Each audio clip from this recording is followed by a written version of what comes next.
Bom dia. Nós estamos a começar um conjunto de entrevistas com os investigadores do CITER, do Centro de Investigação em Teologia, Estudos e Religião.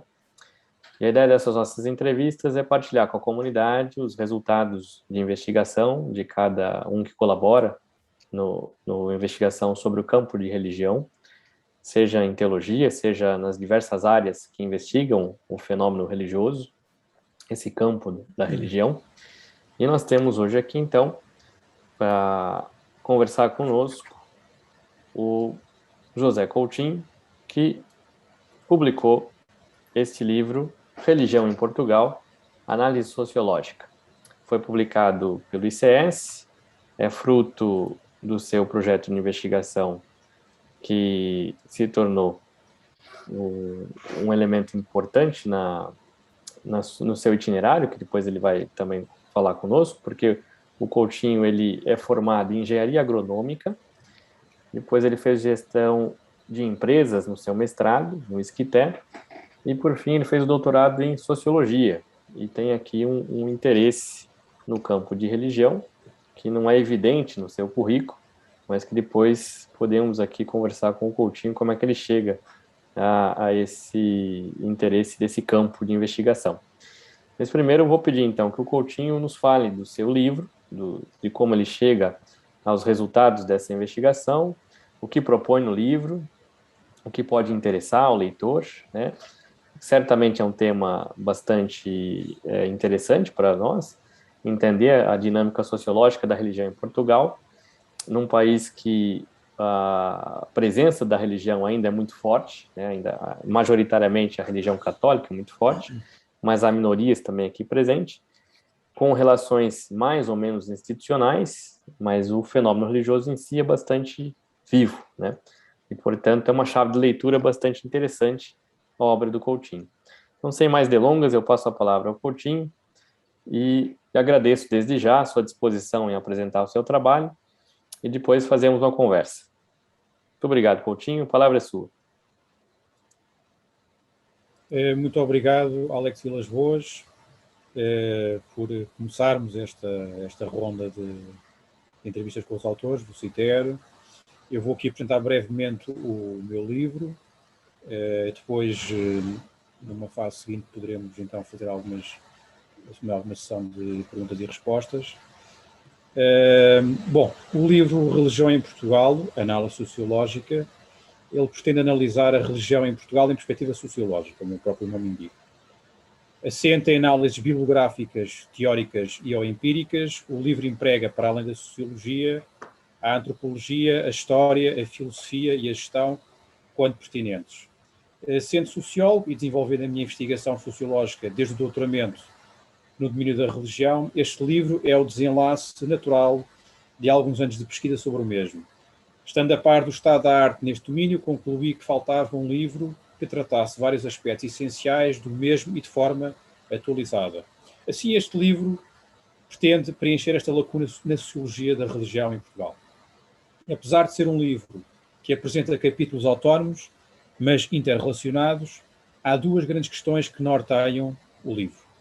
A primeira, de cariz meso ou organizacional, é como é que se caracteriza o campo religioso em Portugal. A segunda, de cariz micro ou individual, é como é que se caracteriza a religiosidade dos portugueses.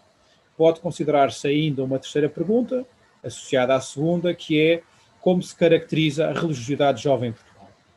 O livro é então um contributo para responder a estas três questões. Estas questões são abordadas empiricamente, sobretudo nos dois últimos capítulos, o 5 e o 6, mas também no capítulo 4. Todavia, subjacente a estes três capítulos, mais empíricos ou historiográficos, existem três capítulos prévios que são importantes por si e por enquadrarem as análises dos capítulos 4 a 6, sendo assim contributos teóricos e bibliográficos deste livro. Assim, no capítulo 1, ofereço uma visão panorâmica geral e atualizada da sociologia e da antropologia da religião em Portugal, os seus agentes e a obra respectiva, os quais são referidos ao longo do livro. Este capítulo é, assim, uma sociologia da sociologia e antropologia da religião. Ajuda o leitor a saber quem são, o que fizeram ou têm feito e onde é que se encontram os sociólogos e antropólogos da religião em Portugal. É um texto inédito, nunca feito por outro colega da minha área. No capítulo 2, discute conceitos centrais da sociologia da religião, a religiosidade e o sagrado, essenciais para as análises seguintes. Estes conceitos são usados ao longo do livro, sendo fulcrais em qualquer estudo da sociologia da religião. Como sabemos, antes de qualquer discussão séria, sobretudo de âmbito científico, há que definir bem os conceitos para sabermos o que estamos verdadeiramente a analisar. Num artigo de 2012, baseado na minha tese de doutoramento, tinha analisado estes e outros conceitos, mas este capítulo apresenta um avanço claro sobre o mesmo. No capítulo 3, apresento os principais enunciados teóricos da sociologia da religião, nos quais se inscrevem as discussões atuais sobre a religião no mundo ocidental e essenciais para os capítulos seguintes. No primeiro subcapítulo, discute a modernização, dividida em primeira e em segunda.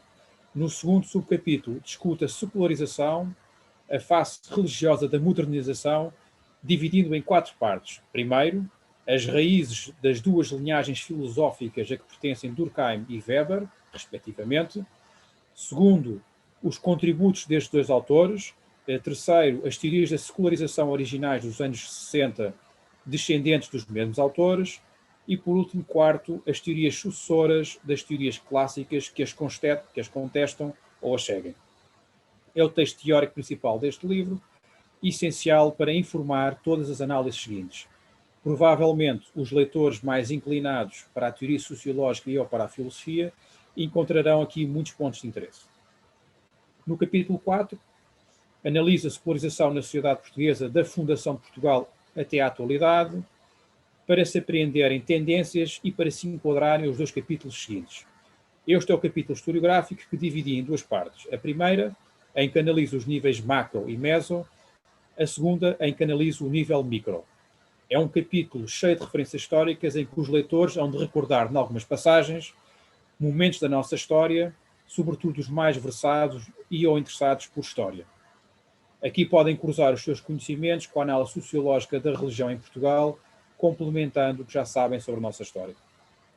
No capítulo 5, apresento uma abordagem bastante abrangente da realidade religiosa portuguesa em perspectiva meso, analisando o campo religioso português, tanto a Igreja Católica como as minorias religiosas. Este é o primeiro capítulo empírico, composto por 4 subcapítulos, sendo bastante diverso. Primeiro, analisam-se as teorias sobre as organizações religiosas usadas neste capítulo. Segundo, analisa-se a envolvente do campo religioso português numa perspectiva herdada da gestão. Terceiro, analisa-se a Igreja Católica, o maior ator religioso em Portugal, na sua diversidade. E quarto, analisam-se as minorias religiosas, primeiro de forma quantitativa, depois de forma qualitativa. Para quem gosta de análises empíricas ao nível organizacional, tem este capítulo para analisar. No capítulo 6, a abordagem anterior meso passa a micro, analisando-se primeiro a religiosidade dos portugueses em geral e depois a dos jovens portugueses.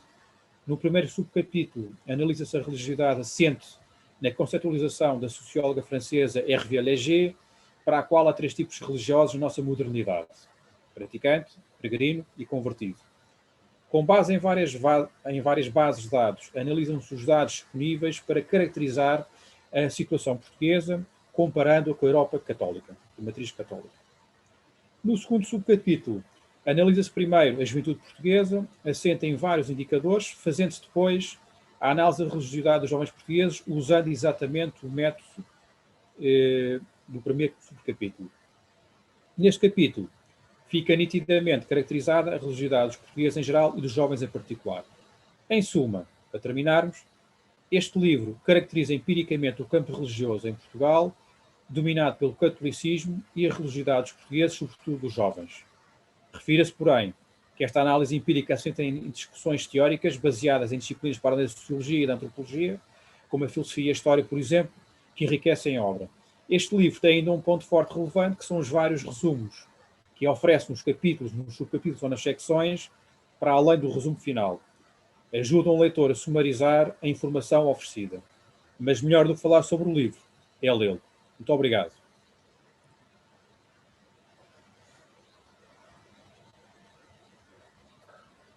Obrigado, Coutinho. Sua introdução nos instiga a conhecer esses elementos característicos que você menciona, e evidentemente que é insubstituível a leitura do livro, mas gostaria aqui de lhe fazer algumas perguntas, né, sobre os resultados que você alcança e tal. Mas a primeira pergunta que eu queria lhe fazer é assim, como é que você, da área de engenharia, vai se interessar pelo campo de religião? Como é que se deu esse movimento para a sociologia, pelo interesse do campo religioso? Bom, belíssima pergunta. Na verdade, eu desde novo que gostei de várias disciplinas, de ler sobre várias disciplinas de história, ciência política, religião, psicologia, enfim, várias, economia, por aí fora. Acabei na altura tive que optar por uma área, quando tirei o curso, e antes, obviamente, no nono ano, no meu tempo era no nono ano, que tinha que começar a optar e depois por aí fora, e acabei por optar por engenharia agronómica. Enfim, tinha outros planos na altura. Depois de fazer engenharia agronómica, que é um curso bastante completo e muito desafiante em termos atuais, de raciocínio, e também prepara muito bem os seus alunos. Fiz um mestrado em gestão, que na minha área é muito vulgar colegas meus fazerem um MBA, o mestrado em gestão. Portanto, foi também um certo desenlace, um bocadinho, de forma natural, para pessoas com a minha formação de engenharia agronómica. Mas como eu sempre tive este gosto muito grande por várias disciplinas, pensei, eu tenho que fazer um doutoramento em Sociologia, porque a Sociologia realmente é uma disciplina, quase um bocado aquilo de paradoxo, transdisciplinar, porque vamos sempre buscar várias disciplinas, no meu caso, na minha área da religião, desde a teologia, que é a sua área, a psicologia também, aqui no livro temos a filosofia, a gestão, a história, há sempre a economia, a ciência política, há muito cruzamento de disciplinas. E eu, como sempre gostei de várias áreas, enfim, acabei por fazer o doutoramento em Sociologia, exatamente por isso, por achar que era uma disciplina onde eu poderia desenvolver o meu gosto e conhecimento sobre determinadas disciplinas que gosto. Porquê a religião? A religião porque na altura em que eu tive que escolher o tema, o domínio da sociologia em que iria desenvolver a minha tese de doutoramento, eu estava em dúvidas entre a ciência política, a sociologia política, e a religião. E eu optei por a religião, sobretudo porque na altura, e hoje em dia também continua a não haver muitos estudos de sociologia da religião. Eu lembro que houve uma disciplina que nós tivemos no programa doutoral em Sociologia, no ISCTE, em que o professor apresentava os vários trabalhos dos vários domínios sociológicos em Portugal. E realmente a religião apresentava muitos poucos trabalhos. E na altura em que eu tive de decidir entre Sociologia Política e Sociologia da Religião, optei sobretudo por essa questão de tentar dar um contributo por uma área que estava um bocado ainda por desenvolver, ou tinha pouco trabalho em Portugal, e também porque a religião, como eu disse há bocadinho, sempre foi um tema que me interessou bastante. Legal. É um bom percurso de formação, né? Você atuar como engenheiro, que está a pensar como otimizar as dinâmicas sociais, como otimizar as logísticas do espaço urbano e suas diversas dinâmicas, no seu caso, relação entre campo e cidade, né? E depois pensar como é que se estrutura esse espaço que você atua. Acho que, de fato, é uma síntese interessante, né, nesse processo que você constituiu. Agora, você poderia falar para a gente um pouquinho, assim, um aperitivo, como se diz no Brasil, né, do livro, sobre algumas características da religião em Portugal? Você apresentou 3 elementos, né? A religião em Portugal, a religiosidade e a religiosidade no âmbito da juventude. Você pode falar brevemente do que seriam essas características gerais de cada item que você mencionou? Bom, A religião em Portugal é um tema muito vasto. É mais fácil conseguirmos caracterizar para os potenciais e já leitores do livro, em termos comparativos. Temos mais uma ideia para nos situarmos, é mais fácil, talvez seja mais fácil como aperitivo. Se olharmos aqui para a vizinha Espanha, que é o nosso vizinho, o geográfico e em termos culturais e por vários históricos, há várias razões que podem explicar isso, tem provavelmente é o país europeu de matriz católica, com maioria católica, mais próximo de Portugal, geograficamente, culturalmente, historicamente, por várias razões, até em termos de ancestralidade de sangue, é o mais próximo porque partilhamos a Península Ibérica. Realmente a Espanha tem um percurso, nos últimos anos, temos um percurso semelhante, portanto, ambos os países, Portugal e Espanha, tiveram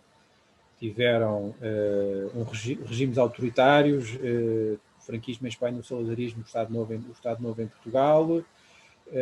Mais ou menos na mesma altura entramos em regimes democráticos respectivamente em cada país, mas na verdade os nossos países têm tido, em termos de religião, de religiosidade, estão a ter um caminho diferente.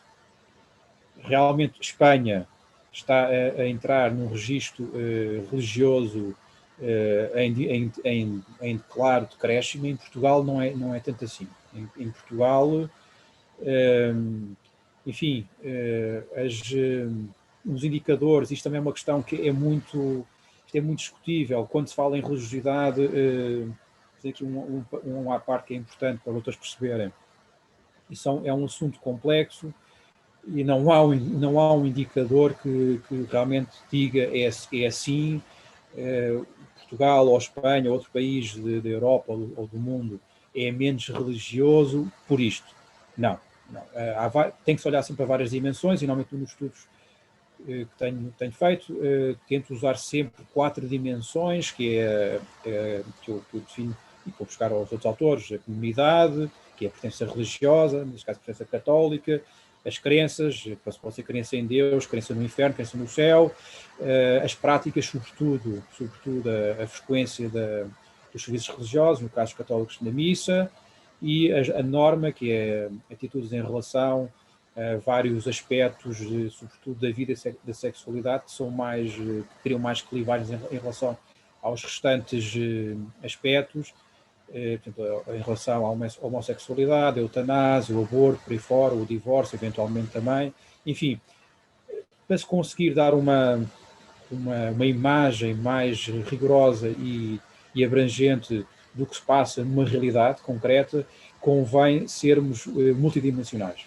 Aliás, os estudos apontam desde o estudo seminal do Joseph Fischer, que é um jesuíta norte-americano, um estudo seminal de 1951. Enfim, é o primeiro estudo, segundo os autores, apontam em que se faz uma análise multidimensional. Já nos anos 30, os estudos, sobretudo franceses, do Gabriel Lebras, apontavam sobretudo, usavam só um indicador, que é a frequência da missa. A França, o país católica, mas isso não é suficiente. E depois nós cá em Portugal, a partir dos anos 50, replicámos esses estudos,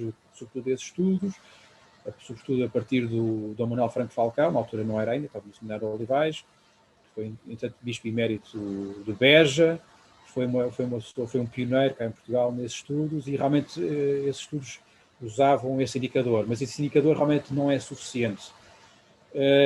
Mas é um indicador muito importante. E olhando realmente para isso, fazendo esta parte, este parênteses, olhando para isso, realmente comparando Portugal com Espanha, eu poderia comparar Portugal com os outros países de matriz católica, que é uma referenciação melhor, a matriz católica, porque temos alguma coisa em comum, mas pegando em Espanha, realmente é uma boa referência, pelas razões que já indiquei.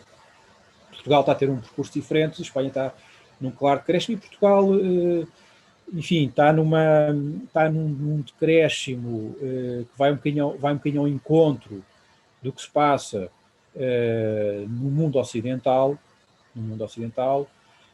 europeu, de secularização, que vários autores têm falado sobre esse assunto, e no livro eu falo sobretudo no capítulo 3 da parte teórica, e nessa secularização não há muito volta a dar, ou seja, pegando sobretudo nos países de matriz católica, estamos a falar de países de hegemonia católica até uma determinada altura da sua história, sobretudo no século XX, e a partir daí, por várias razões, sobretudo a partir do pós-guerra, da pós-Segunda Guerra Mundial, com a geração de baby boomers, aliás, do maio de 68, do Concílio Vaticano II, em Portugal, concretamente, da abertura para o regime democrático, em Espanha também para a abertura para o regime democrático, enfim, criou-se aqui um conjunto de... E outra questão muito importante, a entrada de Portugal e da Espanha ao mesmo tempo na Comunidade Económica Europeia, atualmente na União Europeia, criaram-se aqui um conjunto de condições que tornaram quase irreversível este caminho de secularização, este caminho em que há um decréscimo de religiosidade, independentemente dos indicadores que estamos a olhar, mas que realmente tornam quase inevitável este declínio.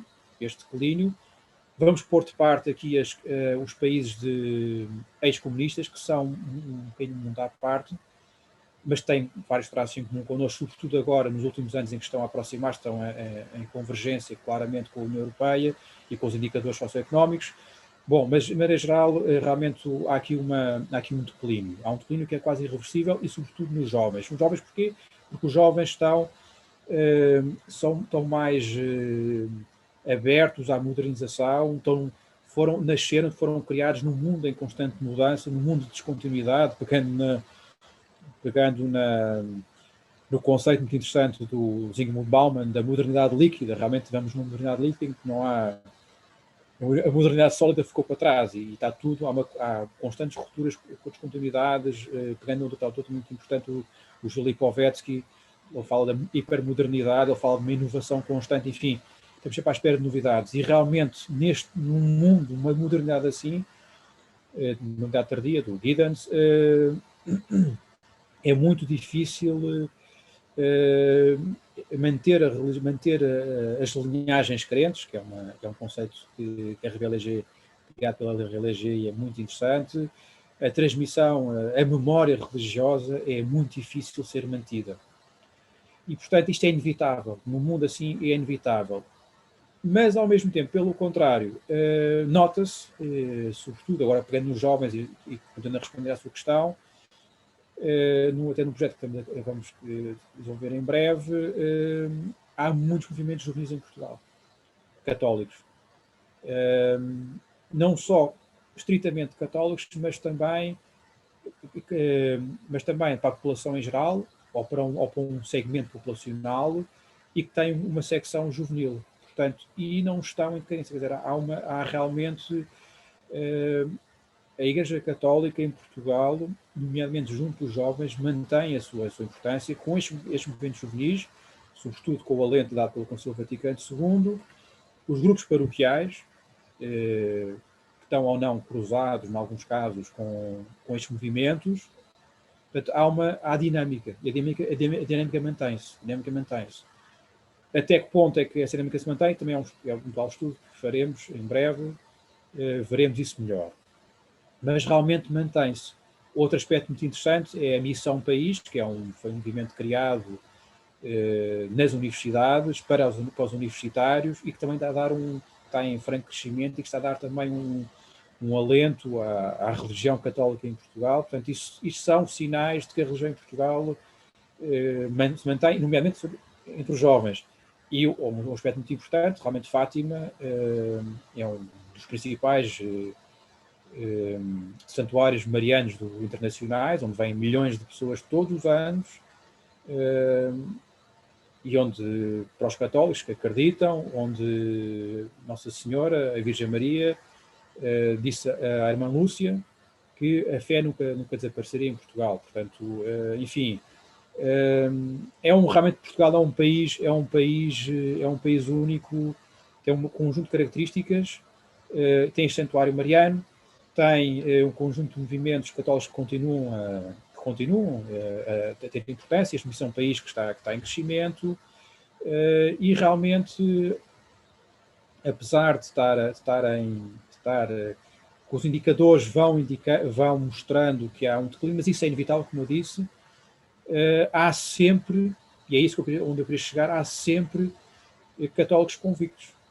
Portanto, e é isto, a ideia é um pouco esta, quer dizer, é isto também que os estudos vão mostrando na Europa Católica, nomeadamente, que provavelmente, isto é uma hipótese, caminha-se ali para um patamar do qual não sai e do qual, que são provavelmente os católicos mais convictos, e do qual se pode crescer. Tudo depende da conjuntura. Tudo depende da conjuntura. A Covid, o contexto pandémico, é um contexto propício ao desenvolvimento religioso, à procura da religiosidade, seja de uma forma mais tradicional, seja de uma forma mais alternativa, mas realmente procura, porque as pessoas sentem-se inseguras, e, portanto, a insegurança é sempre um motivo para a busca do religioso, do sagrado, de que forma ele for. Sim. Obrigado, Coutinho. Você disse desse decréscimo, ele é mais sensível, evidentemente, na Europa, mas em Portugal, em relação aos outros países, ele é muito mais tênue, né? Portugal ainda tem 81% das pessoas se declaram católicas, né? Se pegar o caso da Espanha que você mencionou, são 67%, se pegar a França, 41%. Ou seja, o processo de secularização é distinto de um país para outro, um estado europeu para o outro, nesse sentido, né? Agora, uma coisa que você falou que é interessante, assim, essa aproximação dos países do leste europeu, que vão se desfazendo da sua relação com o bloco soviético, né? E que talvez aqui o João Paulo II tenha sido um personagem histórico importante no sentido de aproximar as características da Europa Ocidental com a Europa Oriental, pelo menos no sentido devocional, de resistência à secularização e tal. Não estamos colocando em questão os aspectos mais delicados do pontificado dele, mas nesse aspecto do favorecimento da devoção, né, no período de secularização que a Europa passa do século XX, e talvez também no fomento desse despertar de uma sensibilidade da juventude, né, como resistência ao processo de secularização.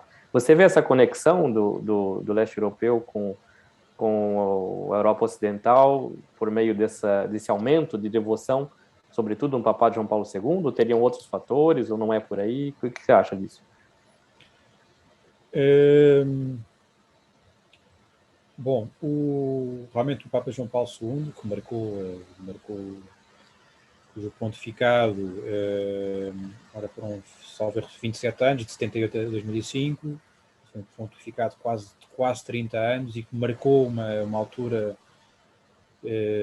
difícil da história mundial.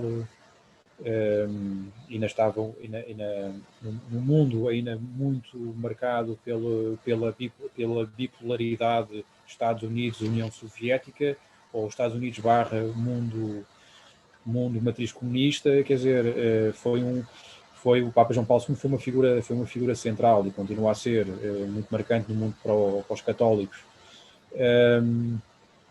O Papa João Paulo II criou, como sabem, a Jornada Mundial da Juventude nos anos 80, e continua, e em Portugal será no próximo ano, 2023, em Lisboa, em agosto. Portanto, isso foi, em Brasil já aconteceu em 2013, é um evento regular que tem sido muito importante para o rejuvenescimento. Embora há um estudo muito interessante de um colega francês, o Charles Mercier, em que ele faz uma análise de todos das Jornadas Mundiais da Juventude, desde o começo, das primícias até a última do Papa João Paulo II.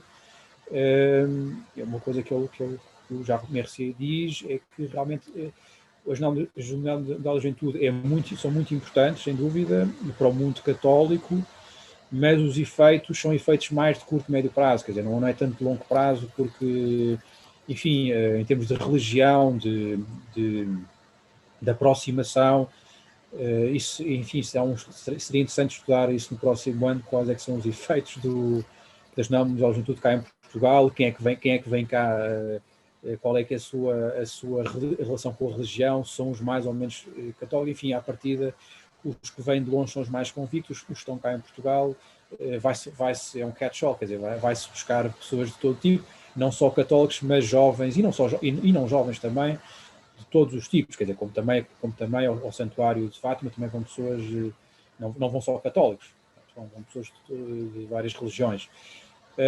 Enfim, realmente o Papa João Paulo II foi uma figura central para o fim do mundo bipolar, que marcou bastante e que foi muito e que deu um alento para a resistência, nomeadamente da solidariedade, na Polónia, enfim, foi uma figura marcante e que deu alento a outras figuras do mundo católico relativamente à relação ao regime comunista, aos regimes comunistas respectivos. Bom, em termos de evolução,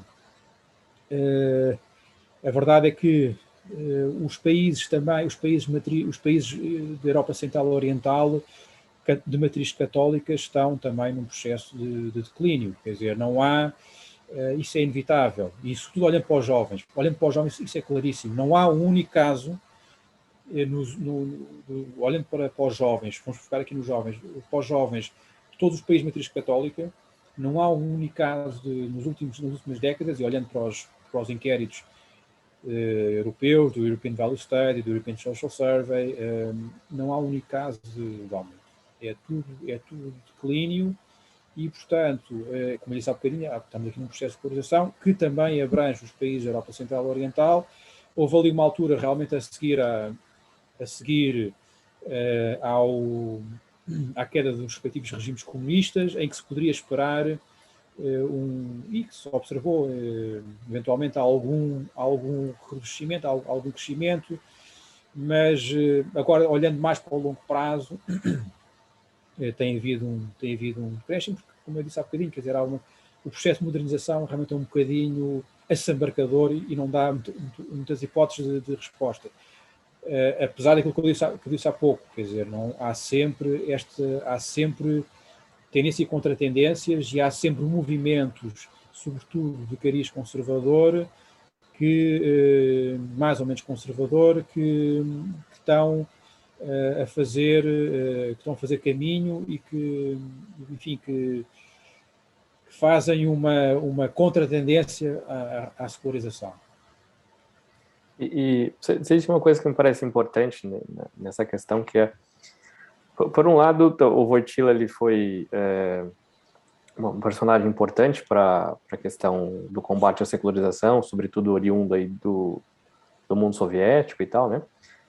Mas, por outro lado, eu diria que talvez há um wojtylismo, no sentido de um movimento de base, uma percepção talvez menos precisa ou menos profunda daquilo que o Wojtyła entendia, e que talvez tenha reativado uma espécie de sentimento antimoderno, né, em relação à confusão modernidade e secularização, e que criou também uma espécie de espírito beligerante, assim, litigioso, de combate àquilo que era entendido no período de cristandade como ameaça à igreja, né? Parece que esse espírito continuou vivo, assim. Nesse sentido, há aqui uma diferença, será uma pergunta, né? Algo para se pesquisar, se investigar depois da jornada. Há uma diferença no modo como o Bento XVI e o modo como Francisco tem tentado falar de uma religião mais aberta ao diálogo, que aceita a escolha da não-religião como uma escolha pacífica, que não é impeditivo de terem compromissos em comum, por exemplo, a agenda da Casa Comum, ela supõe aqui um diálogo e a responsabilidade compartilhada, a fraternidade universal, como o Francisco vem falando e tal, que não vê a não-religião como inimigo, é uma escolha, né? Portanto, teria aqui uma abordagem distinta em relação à secularização, deixa de perseguir, mas passa a dialogar, né? Será que a gente consegue perceber essa nuance de como vai evoluindo as jornadas da juventude, ou isso ainda é muito forte, ou seja, a jornada da juventude ainda se vê como combativa, né, no sentido de enfrentar a secularização? É possível identificar essas características? O que você acha, você que tem se debruçado sobre esse fenômeno? Bom, aqui há algumas questões. Primeiro, relativamente penso que seja a primeira questão, às várias abordagens, às várias posturas pastorais e teológicas mais dogmáticas de doutrina dos vários papas, vamos dizer, desde o Vaticano II, ou mesmo anteriormente, realmente a partir do Vaticano II, a questão ecuménica tornou-se uma questão central. Quer dizer, isso é o diálogo com os não crentes, ou com os não crentes e os cristãos de outras religiões que não a católica e de outras religiões, com o judaísmo e com o islão por aí fora, quer dizer, isso tornou-se uma questão, porque até lá quase não era uma questão. Mas isso é interessante porque isso realmente o Concílio Vaticano II trouxe, foi interessante porque trouxe aqui quase duas linhas de pensamento, uma linha mais de cariz progressista, que era mais a favor que lutou mais por essa questão ecuménica e do diálogo, e uma de cariz mais conservador, para quem isso não era tão importante e eram importantes outras questões. E isso realmente, essas linhas, essa clivagem que há, infelizmente, que há dentro da Igreja, que se calhar não devia acontecer, porque para os católicos a mensagem é só uma. Realmente essas posturas, esses campos, um campo mais progressista e um campo mais conservador, observam-se, e as pessoas tentam sempre olhar consciente ou inconscientemente para os papas e classificando-os numa linha mais progressista, uma linha mais conservadora. Pronto, e penso que vou responder à sua questão, quer dizer, nesse aspecto, o Papa João Paulo II, dos últimos papas, o Papa João Paulo II está muito na linha Concílio Vaticano II, mas se calhar numa linha mais conservadora, em que ali uma pastoral com a doutrina. O Papa Bento XVI também numa linha mais conservadora, numa linha mais doutrinal, foi feita a congregação da doutrina da fé, e agora o Papa Francisco numa linha mais pastoral, menos doutrina, mas uma linha mais pastoral. E realmente nesse posicionamento, que enfim, acho que às vezes isso pode gerar uma certa confusão e às vezes não é tão produtivo, e às vezes as clivagens dentro da Igreja só enfraquecem, uma perspectiva como social, olhando para isso, qualquer divisão dentro de qualquer organização só as enfraquece. Isso, essa postura do Papa Francisco, o Papa Francisco é visto por muitos como uma linha mais progressista, mas na verdade eu lembro aqui de um episódio que não me esqueço, que acho que é um episódio importante, que a Presidente, na altura, penso que foi em 2015, do movimento Nós Somos a Igreja, que é um movimento de cariz progressista, ela celebrou entre aspas, tentou celebrar uma missa, que não é conhecido pela Igreja Católica, com o marido, e o Papa Francisco excomungou. Portanto, quer dizer, se o Papa Francisco é progressista, então atenção que também foi, enfim, teve aqui uma atitude, e que segundo o direito canónico tinha que o fazer. Há uma série de pontos em que, segundo o direito canónico, a excomunhão deve ser aplicada, portanto, seguiu o direito canónico. Enfim, portanto, é sempre discutível, e também a forma como a comunicação social muitas vezes transmite o que o Papa Francisco acha que o Papa Francisco é, ou quer que o Papa Francisco seja, não é bem assim. Já temos vários casos desses que o Papa Francisco supostamente disse e não disse assim. Há que ver o contexto, e as coisas não são assim. Realmente houve aquela polémica com com a exortação apostólica, estou a dizer bem, Amor Letícia, sobretudo relativamente ao capítulo 8º, enfim, mas isso, uma discussão, enfim, mas isso pode ser olhado de várias formas, e a verdade é que, enfim, houve casos em que isso pode trazer desorientação, enfim, é uma questão, aí realmente a linha, aí realmente aí é um facto, é um documento, aí poderá, eventualmente, a linha mais conservadora, pegou muito por aí, aí poderá ter argumentos válidos para a sua posição, porque aí poderá, sobretudo eu falo no capítulo 8, acho que estou a dizer bem, realmente aí poderás alguma confusão. Pronto. Mas, na verdade, muitas vezes, isso tudo agora nos últimos anos, a comunicação social pode desalinhar muito, pode desorientar muito as pessoas, há muita informação, as pessoas não sabem aquilo que é verdade e que não é verdade. Aliás, nesta questão do contexto Covid, que demonstra, o pandémico de Covid, demonstra realmente isso, que as pessoas ficam desorientadas, não sabem o que é como pensar. E realmente, em relação para a Francisco, eu acho que há muito isso. Acho que há muito... É uma pessoa, é um Papa, vem do sul-americano, enfim, de um país em que o populismo é muito importante, dos Perons, por aí fora, enfim, de uma cultura do carisma, enfim, pegando no carisma do Weber, nessa concepção, enfim, tudo isso leva muito a que a pastoral seja muito central, o contacto, a personalização, o carisma, enfim, sejam muito importantes para a pastoral e para conseguir congregar não só os católicos, mas os não católicos. E também ainda a sua questão. Realmente é um Papa com uma... diferente do Papa Bento XVI e do Papa João Paulo II, apesar de terem sempre pontos em comum, onde, sobretudo, por serem Papas.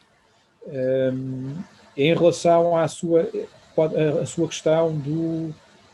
Eu acho que já deu conta de vários aspectos. O que é importante salientar, acho que você está fazendo muito bem, como sociólogo, né, é identificar o fenômeno com muitas camadas, né. As coisas não são... eu costumo dizer que o efeito da Guerra Fria nos fez olhar a história entre o lado negro da força e os Jedi, né, ou alguém é do lado da força ou alguém é Jedi. E de fato, aqui, a relação entre pontificado e comunidades eclesiais, ela tem nuances distintas, né?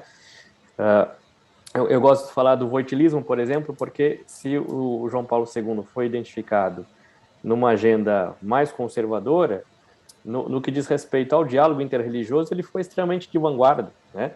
No entanto, os movimentos que eu digo que se alinham mais a um voitilismo não acompanharam essa abertura que ele avançou, por exemplo, né?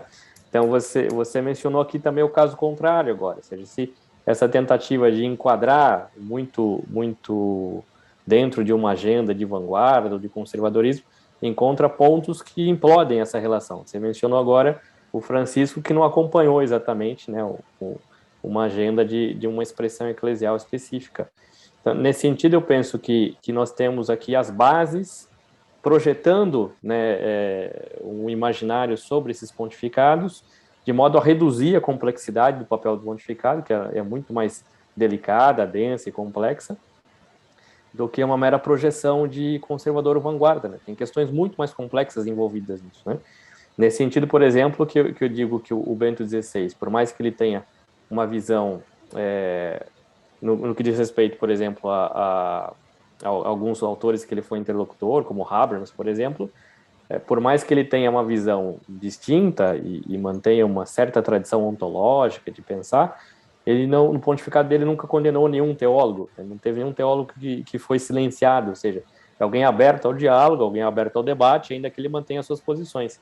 Já no pontificado de João Paulo II, foi muitos teólogos, né, foram silenciados nesse processo. No entanto, naquilo que ele tem uma manifestação de abertura, às vezes os movimentos que eu vou chamar de voitilistas aqui não acompanharam aquilo que foi a abertura, né? Então, acabam que cada um interpreta também a seu modo tem um processo de recessão na comunidade eclesial que interpreta e se aproveita daquilo que é mais conveniente, né? Ou seja, a complexidade é reduzida no processo, né? E só uma nota, realmente o Papa Bento XVI, até inicialmente, quando ele esteve presente no concílio, e na altura do concílio pertencia a uma linha, como você diz, de vanguarda.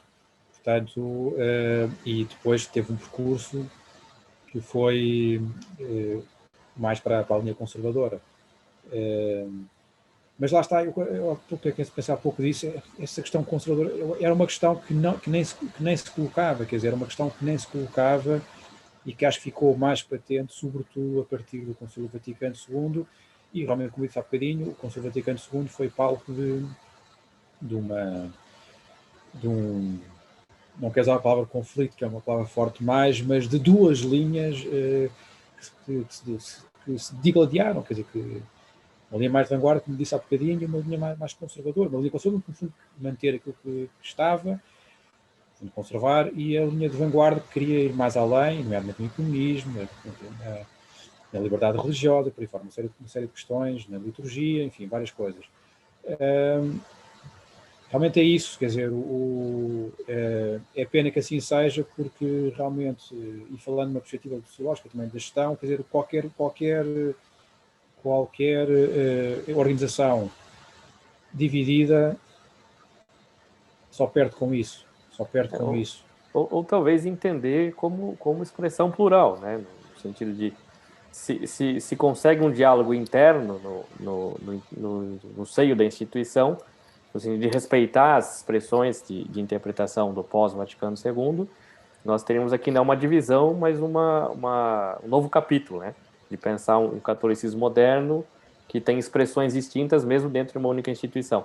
Agora, a manutenção de uma visão que digladeia idealmente entre ser de vanguarda e conservador, essa de fato enfraquece a instituição e atinge as comunidades, inclusive. Eu penso que a juventude contemporânea tem pouca paciência para esse tipo de debate, né? Esse tipo de visão de gladiar, de separar, enfim. Mas só uma nota, mas é que realmente essa questão sem dúvida, está certíssimo, quer dizer, como na Igreja Católica, no Evangelho, há várias moradas e, portanto, para todos. Até essa feita diversidade é que traz a riqueza, diversidade na unidade, quer dizer, que traz riqueza à Igreja Católica.